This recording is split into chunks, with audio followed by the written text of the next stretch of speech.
Bonjour de Dakar, hein, bonjour de l'Afrique de l'Ouest. Je pense que c'est un plaisir, en tout cas pour moi, de participer à ce webinaire.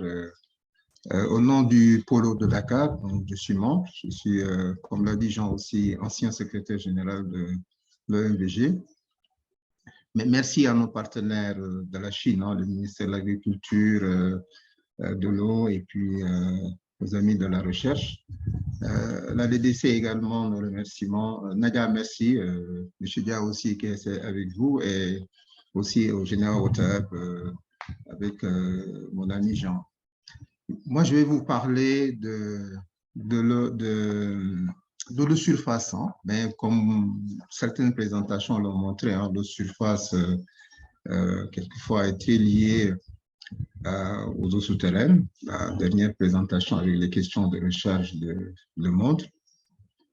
Et parler comment deux organisations avec les pays ont pu peut-être gérer des eaux du fleuve qui sont des eaux partagées et comment ça a été fait à travers une coopération. La carte qui est devant vous était juste des deux cartes, plutôt juste pour vous présenter un peu le cadre géographique dans lequel nous sommes. C'est une coopération entre 6 pays en réalité, à raison de 4 pays par bassin, fleuve Sénégal et fleuve Gambie, étant entendu qu'il y a 2 pays qui sont membres des deux organisations, en l'occurrence le Sénégal et la Guinée. Oui, slide suivant peut-être, Jean, s'il te plaît. Donc, en fait, voilà le plan de l'exposé. Hein. Un petit mot sur le contexte et les enjeux et engagements. Juste présenter un peu ce qu'est l'OMVS très rapidement. Et puis ensuite, la mise en place aussi des institutions pour gérer l'eau et la mise en œuvre maintenant de cette concertation. Comment concrètement tout cela se fait et une dernière partie concernant la conclusion. Oui, slide suivant. Les 2 slides d'ailleurs qui suivent. En fait, l'objet, c'était de présenter pourquoi l'OMVS et dans quel contexte. Il y a eu un contexte historique où, effectivement, il y a eu un passé commun avec des tentatives de planifier la gestion du fleuve. Ensuite, il y a eu, du point de vue de l'environnement et du climat, et même de l'économie, des situations de crise en 1970, des années de sécheresse, si vous vous souvenez de l'Afrique de l'Ouest, c'était des moments de crise assez difficiles qui ont montré les limites du système de production agricole basé sur la pluie. Il y a eu juste après aussi le fameux choc pétrolier des années 70 qui a montré aussi la fragilité de l'économie et la dépendance au pétrole. Tout ça a fait que dans ces situations, les pays ont eu le réflexe de se dire, oui, on est en situation de crise, mais mettons-nous ensemble justement pour planifier et exploiter les fleuves qui sont des fleuves transfrontaliers, notamment le fleuve Sénégal et le fleuve Gambie. Donc, OMV s'est créé en 72 et puis ensuite, l'OMVG sera créé en 1978, mais c'est le même format, donc c'est le même contexte. Donc, en fait, les pays ont choisi la coopération pour pouvoir développer les ressources en eau et se partager maintenant les potentialités. Pour cela, évidemment, comme le slide suivant, il a fallu avoir évidemment des engagements qui sont en fait matérialisés dans des conventions, des accords et instruments juridiques. Les fleuves ont été déclarés fleuves internationaux et puis ensuite des conventions aussi qui portent sur la mise en place des ouvrages communs sur le fleuve. Ces conventions-là, c'était pour planifier et réaliser les infrastructures dans leurs aspects juridiques et techniques et financiers. Ensuite, quand tout cela a été fait, beaucoup de barrages ont été construits, notamment par l'OMVG, par l'OMVS. L'OMVG vient également. Et maintenant, il fallait penser maintenant à comment gérer tout ça ensemble. Et c'est pour ça qu'il y a un dernier instrument, Jean, la suite, sur la charte des eaux. qui a organisé maintenant comment gérer ces eaux-là et ces barrages. Donc, les grands principes, c'est la reconnaissance du caractère multisectoriel de l'eau, y compris les besoins pour l'environnement. C'est très important ici parce que la particularité peut-être de l'eau de surface, et c'est une complexité aussi, c'est qu'elle est utilisée pour produire de l'énergie. Et vous savez, de l'électricité, quoi. Donc, les besoins étant ce qu'ils sont, c'est un secteur marchand, c'est un secteur qui pèse et il faut qu'on essaie de le gérer aussi avec les autres besoins qui sont là, de l'agriculture, l'eau potable et les autres. C'est pour ça qu'on a eu besoin d'organiser tout cela. Et la charte a hiérarchisé et classifié les usages. La charte dit que la consommation humaine et animale en matière d'eau est classée en premier rang. Donc ça, c'était extrêmement important. C'est une profession de foi très importante. Et puis ensuite viennent l'irrigation, l'énergie et les autres. Donc en fait, c'est un peu cela qui permet, quand il y a de fortes pénuries, bon là pas encore, mais ce sera certainement la consommation humaine qui sera mise en priorité. La charte aussi garantit l'accès des États et différents usagers à l'eau selon les modalités arrêtées d'un commun accord. Égal accès aussi à l'information, parce que ça c'est important, notamment hydrologique, parce que c'est très important que les gens soient et les États soient donc égal en matière d'accès d'information et qu'ils s'engagent aussi à fournir les données qui sont générées à leur niveau. Et puis aussi, on s'est rendu compte qu'il est très important de développer des outils scientifiques et techniques pour apprécier les projets, leur impact et simuler la gestion. Parce que c'est bon d'avoir des accords, mais c'est encore extrêmement important de pouvoir les mettre en œuvre à travers des outils scientifiques qui permettent à chaque fois de rassurer tout le monde. Et pour ça, des institutions ont été créées. D'abord, le Haut Commissariat de l'OMS et de l'OMVG, qui est depuis 1972, qui est l'organe administratif qui gère tout cela. Mais ensuite aussi des comités spécialisés, consultatifs pour la gestion concertée des ressources en eau. Il y a d'abord eu ce qu'on a appelé la commission permanente des eaux, où siègent les États, avec comme secrétariat le Haut Commissariat. Cette commission existe depuis 1972, depuis la création des barrages. Elle a été active évidemment quand les barrages ont été mis en œuvre dans les années 80 et réunit les États et le Haut Commissariat. Donc, c'est elle qui s'occupait de recevoir les besoins, de les analyser à travers les instruments, et puis ensuite, techniques et scientifiques, et puis ensuite de proposer le programme de gestion de l'eau. Mais au fur et à mesure, on s'est rendu compte de l'importance d'associer les usagers, parce que c'est bon que les États récoltent les données et fassent le programme, mais on a eu vraiment ce besoin de pouvoir impliquer directement les usagers. C'est pour ça que le comité de bassin a été créé beaucoup plus tard, certainement, en 2009 déjà, mais mise en activité seulement depuis 2019. Oui, la suite, s'il te plaît, Jean. Donc, pour la commission permanente des eaux, il donne son avis sur la base des textes et des simulations menées avec des outils techniques scientifiques sur la gestion de l'eau.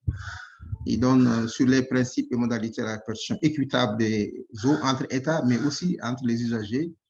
Il fait l'instruction aussi des demandes et projets d'utilisation de l'eau.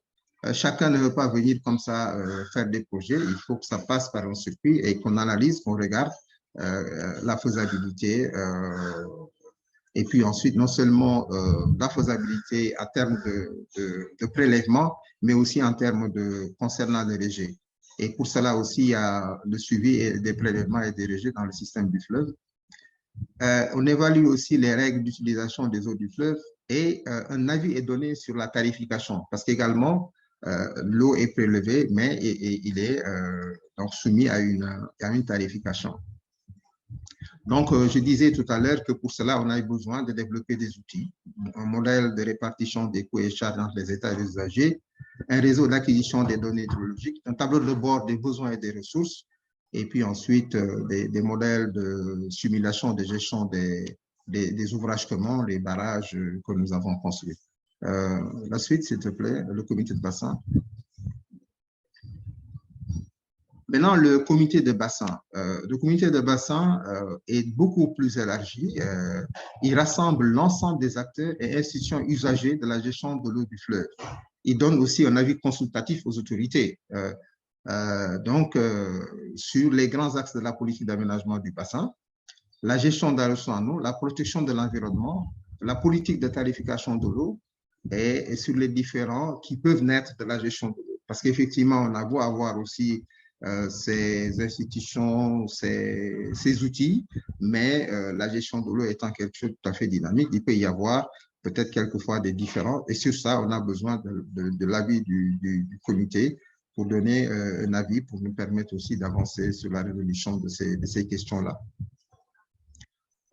Ce comité est constitué de plusieurs collèges. C'est très important parce qu'on a voulu que tous les gens concernés puissent participer. Le collège des pouvoirs publics, évidemment, les institutions publiques sont là. Le collège aussi des usagers. Parmi les usagers, il y a les sociétés d'électricité, les sociétés d'eau, l'agriculture, enfin, tous les usagers.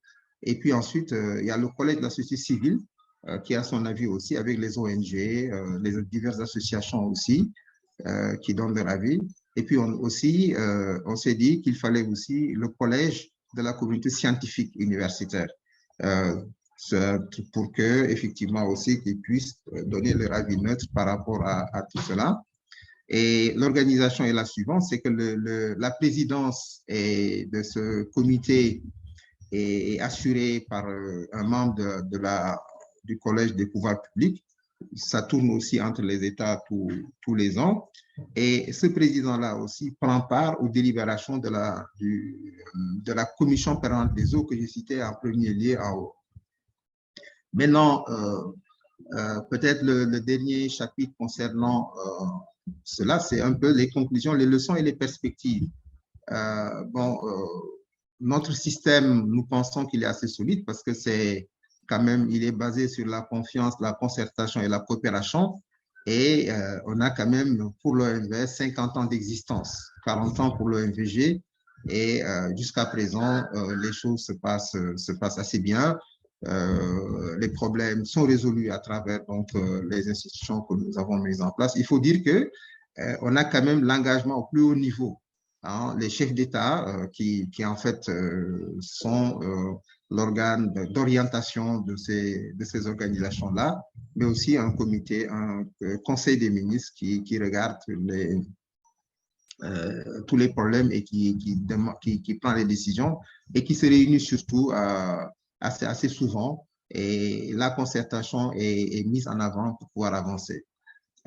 Il faut également la nécessité de développer des outils d'acquisition de données, de suivi et de gestion et de partage des coûts. C'est très important parce que c'est ça qui permet de rassurer. Parce que c'est vrai, la confiance, la concertation et la coopération, mais si les gens ont des outils techniques qui leur permettent effectivement à chaque moment de se rendre compte que leurs droits sont respectés, ça c'est extrêmement important et c'est cela qui permet de maintenir leur engagement. Élargir la concertation à tous les acteurs de base avec une combinaison des accords et des outils techniques de gestion. Il faut des accords, comme la charte des eaux, comme je l'ai souligné. Il faut aussi des outils techniques de gestion parce qu'il faut que les gens aussi s'engagent sur certains accords qu'ils les lient et aussi qu'ils aient la possibilité de pouvoir mesurer effectivement que leurs droits sont parfaitement respectés. Maintenant, parmi les défis, il y a évidemment la prise en compte de la dimension changement climatique avec des outils techniques adaptés. C'est vrai que nous avons construit quand même des barrages qui sont des barrages réservoirs, hein, comme Manantali, qui sont des barrages interannuels. On s'occupe de pouvoir stocker les eaux et de pouvoir peut-être avoir des possibilités de mieux gérer. Mais on s'est rendu compte également qu'il fallait peut-être avoir regarder d'autres aspects avec les États évidemment.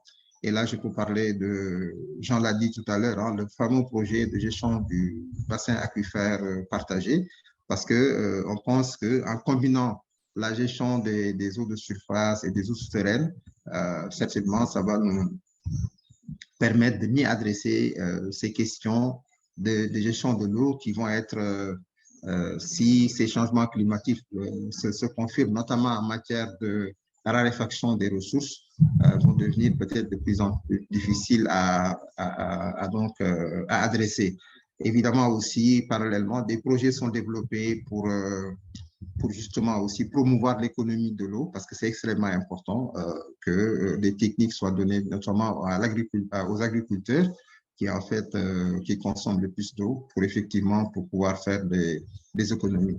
Voilà, il ne me reste plus aussi qu'à vous remercier et vous dire que pour le projet BASM, je pense que Jean l'a dit, nous le développons avec aussi nos partenaires suisses, l'IGRAC et Apiton et l'UNICE aussi. Et nous pensons que c'est un projet d'avenir qui nous permettra de mieux adresser la question de la gestion de l'eau dans son intégralité, évidemment, eau de surface, mais aussi eau souterraine.